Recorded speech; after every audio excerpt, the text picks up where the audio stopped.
Hello guys, അപ്പം നമ്മൾ വൈകുന്നേരം തൊട്ട് രാത്രി വരെ എന്തൊക്കെ കഴിച്ചാൽ നോക്കാം. പനിയായതുകൊണ്ട് തന്നെ എനിക്ക് കടയിൽ പോകാൻ കഴിയില്ലാത്തതുകൊണ്ട് അച്ഛനെ പറഞ്ഞു കേട്ടോ. അപ്പോൾ ചക്കവറുത്ത മേടിച്ചുകൊണ്ട് വരാൻ പറഞ്ഞ് അച്ഛൻ പോയി 65 രൂപ മേടിച്ച് വന്നിട്ട് എന്നോട് പറഞ്ഞ് നാളത്തേക്കും കൂടി എടുത്തോണമെന്ന്.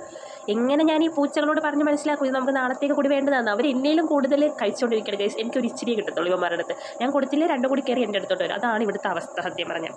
പിന്നെ രാത്രിയിലേക്ക് കഞ്ഞിയും പയറൊക്കെ മാറ്റിയിട്ട് നമുക്ക് കപ്പയും കക്കറച്ചും കൂടി കുഴക്കാമെന്ന് തീരുമാനിച്ചു. അപ്പോൾ അമ്മ കക്കറച്ച് നേരത്തെയും മഞ്ഞളൊക്കെ പുരട്ടി വേവിച്ച് വെച്ചിരിക്കുക. അപ്പോൾ ഞാൻ പറഞ്ഞ് കപ്പ ഞാൻ അരിയാമെന്ന് പറഞ്ഞ് എടുത്ത് അപ്പോൾ 2 കപ്പ അച്ഛൻ മേടിച്ചിട്ട് വന്നു. നമ്മൾ 3 പേരെ ഇവിടെയുള്ളൂ. അപ്പോൾ നമുക്ക് 3 പേർക്ക് ഈ 2 കപ്പയുടെ കാര്യങ്ങൾ. അപ്പോൾ ഞാൻ അമ്മയുടെ ഫോൺ കൊടുത്തിട്ട് ഞാൻ എല്ലാം ശരിയാക്കാമെന്നും പറഞ്ഞിട്ട് ഞാനങ്ങ് മേടിച്ച് കപ്പ പൊളിക്കാനുള്ള ഇതിലാണ്. കപ്പ പൊളിക്കുന്നത് എനിക്ക് ഭയങ്കര ഇഷ്ടമാണ്. അപ്പോൾ അമ്മ പറയായിരുന്നു അച്ഛൻ മൂർച്ച വെച്ചിട്ടുള്ള കത്തിയാണ്, സൂക്ഷിച്ച് കണ്ട കാര്യമാണ്, ഫോണിലൊക്കെ നോക്കി കൈയൊന്നും ഇതാക്കരുതെന്ന്. അങ്ങനെ ഞാൻ ഭയങ്കര സൂക്ഷിച്ച് കപ്പ എറിഞ്ഞുകൊണ്ടിരിക്കുന്നതാണ് നിങ്ങളെ കാണുന്നത്.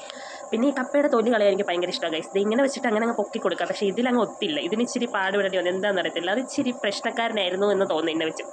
പിന്നെ ഞാൻ ഈ കപ്പയുടെ തൊലിയൊക്കെ കളഞ്ഞ് ഞാൻ തന്നെ എല്ലാം ചെയ്തോളാം, ചെറുതായിട്ട് അരിഞ്ഞ് എല്ലാം ചെയ്യാമെന്ന് വിചാരിച്ചപ്പോഴാണ് എന്നെ അപ്പുറത്തുനിന്ന് ചിറ്റ വിളിച്ചിട്ട് പറഞ്ഞു ഇവിടെ ബിരിയാണിയുടെ റൈസ് കൊണ്ടുവച്ചിട്ടുണ്ട്, വന്നെടുക്കണം. അപ്പം പിന്നെ നമുക്കെന്ത് കപ്പ, ഞാൻ അമ്മേനെ ഏൽപ്പിച്ചിട്ട് പറഞ്ഞ് പൊളിച്ച് കൊടുത്തു കേട്ടോ. പിന്നെ വേഗം പോയി ആ ബിരിയാണി അങ്ങ് വാങ്ങിയിട്ട് വന്നിട്ട് ഒരു 7 മണിയൊക്കെ ആയപ്പോഴത്തേക്കും ഞാൻ ആ ബിരിയാണി അങ്ങോട്ട് കഴിക്കാൻ തുടങ്ങി. നല്ല സോഫ്റ്റ് അരി, പിന്നെ 2 കുഞ്ഞ് ബീഫിൻ്റെ പീസൊക്കെ ഉണ്ടായിരുന്നു ഇവിടെ.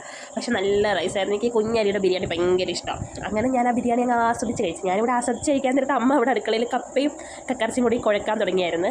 കാരണം ഞാൻ കാല് മാറിയല്ലോ. ബിരിയാണി കിട്ടിയപ്പോൾ ഞാൻ അമ്മയോട് പറഞ്ഞു അമ്മ അങ്ങോട്ട് കുഴച്ചു, എനിക്ക് കഴിക്കാനുള്ളത് സമയമില്ല എന്ന് പറഞ്ഞു. അമ്മ പിന്നെ എന്നൊന്നും പറഞ്ഞില്ല. അമ്മ തന്നെ കുഴക്കാൻ അങ്ങോട്ട് പോയി. പിന്നെ ഒരു 9 മണിയൊക്കെ ആയപ്പോഴത്തേക്കും നമുക്കെന്ത് കപ്പയെന്ന് ചോദിച്ചാലും എനിക്ക് വേണ്ടി കുഴച്ചതല്ലേ, വേസ്റ്റ് ആക്കണ്ടല്ലോ എന്നോർത്ത് ഞാൻ അങ്ങോട്ട് കപ്പയും കോഴിയും കൂടി എടുത്ത് കഴിച്ചു. അടിപൊളി കപ്പയെന്ന് പറഞ്ഞാൽ നല്ല വെന്ത് കുഴഞ്ഞ അടിപൊളി കപ്പയും കക്കറച്ചിയായിരുന്നു. അമ്മയുടെ കൈപ്പുണ്യം പിന്നെ പറയണ്ടല്ലോ. ഞാൻ ഉണ്ടാക്കിയിരുന്നെങ്കിൽ ഫ്ലോപ്പായി പോയാനായിരുന്നു. അതിൽ നിന്ന് അമ്മ എന്നെ രക്ഷപ്പെടുത്തി. അപ്പോൾ അത്രയൊക്കെ ഉള്ളൂ ഗൈസ്.